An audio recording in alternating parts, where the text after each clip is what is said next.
एकनाथ शिंदे को supreme court से लगा जोरदार झटका। उद्धव ठाकरे की याचिका हुई स्वीकार, मिलेगी शिवसेना। चुनाव आयोग के फैसले को उद्धव ठाकरे ने दी है चुनौती। एकनाथ शिंदे महाराष्ट्र के सीएम हैं, लेकिन इन दिनों वो बेहद दबाव में दिखाई दे रहे हैं, क्योंकि उनकी सरकार में बने 2 डिप्टी सीएम कद में उनसे बड़े दिखाई दे रहे हैं।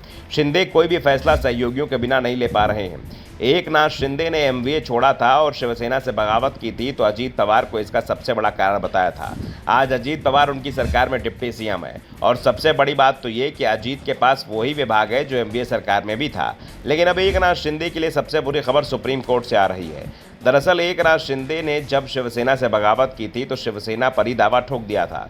उनके गुट को असली शिवसेना मान लिया था, जिसके बाद शिवसेना का नाम और चुनाव चिन्ह इस्तेमाल करने का अधिकार एकनाथ शिंदे को मिल गया। लेकिन चुनाव आयोग के फैसले खिलाफ उद्धव ठाकरे ने सुप्रीम कोर्ट का रुख किया था, और अब सुप्रीम कोर्ट ने उद्धव ठाकरे की याचिका पर सुनवाई की तैयारी कर ली है। कोर्ट इस मामले में पहले ही सभी पक्षों को नोटिस भेज चुका था। इसके साथ ही सुप्रीम कोर्ट उस मामले की सुनवाई को भी तैयार हो गया है, जिसमें एकनाथ शिंदे की अयोग्यता पर जल्दी फैसला लेने की मांग की गई है। कोर्ट में ठाकरे गुट के नेता सुनील प्रमुख ने याचिका लगाई थी कि जिसमें कहा गया था कि कोर्ट विधानसभा अध्यक्ष को निर्देश दे कि एकनाथ शिंदे और दूसरे 15 विधायकों की अयोग्यता का जो मामला है उस पर एक निश्चित समय सीमा में फैसला लिया जाए। सीजेआई चंद्रचूड़ ने भी इसे सूचीबद्ध करने पर सहमति जताई। यानी सुप्रीम कोर्ट से उद्धव ठाकरे के पक्ष में 2 बड़ी राहत की भरी खबर आई है, तो दूसरी ओर इसे एकनाथ शिंदे के लिए बड़ा झटका भी माना जा रहा है।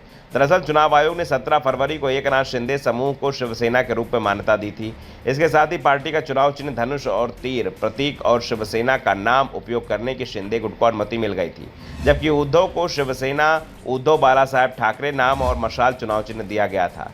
चुनाव आयोग ने कहा था कि उसने अपने फैसले पर पहुंचने के लिए 1971 के सादिक अली मामले में सुप्रीम कोर्ट के फैसले के अनुरूप यह निर्णय लिया है। लेकिन उद्धव ठाकरे ने चुनाव आयोग के इस फैसले को चुनौती देते हुए कहा था कि राज्यसभा विधान परिषद के साथ ही शिवसेना के संगठन के अधिकांश लोग उनके साथ हैं, बल्कि पार्टी संगठन विधायक और सांसद बनाता है। सुप्रीम कोर्ट इससे पहले भी उद्धव ठाकरे की याचिका पर फ्लोर टेस्ट के मामले में जिस तरह का रुख अपनाया था और राज्यपाल की भूमिका पर ही सवाल उठा दिए थे, उसके बाद से शिंदे सरकार बैकफुट पर दिखाई दे रही। और अब कोर्ट ने जब ठाकरे गुट की दोनों याचिकाएं स्वीकार कर सूचीबद्ध करने के संकेत दिए हैं, उसके बाद से ही शिंदे कैंप में हलचल दिखाई दे रही है। ऐसे में कांग्रेस नेता पृथ्वीराज चौहान का वो बयान भी सच साबित होता दिखाई दे रहा है, जिसमें उन्होंने दावा किया था कि 15 अगस्त से पहले महाराष्ट्र विधानसभा के अध्यक्ष राहुल नार्वेकर एकनाथ शिंदे को अयोग्य करार देंगे, और उसके बाद एकनाथ शिंदे महाराष्ट्र के सीएम भी नहीं रहेंगे। अजीत पवार को राज्य का सीएम बनाया जाएगा। अजीत पवार सीएम बनने के लिए ही एनडीए में गए हैं, और अब सुप्रीम कोर्ट ने जिस तरह से याचिकाओं को स्वीकार किया, उससे साफ है कि कांग्रेस नेता की बातें सच साबित हो सकती हैं।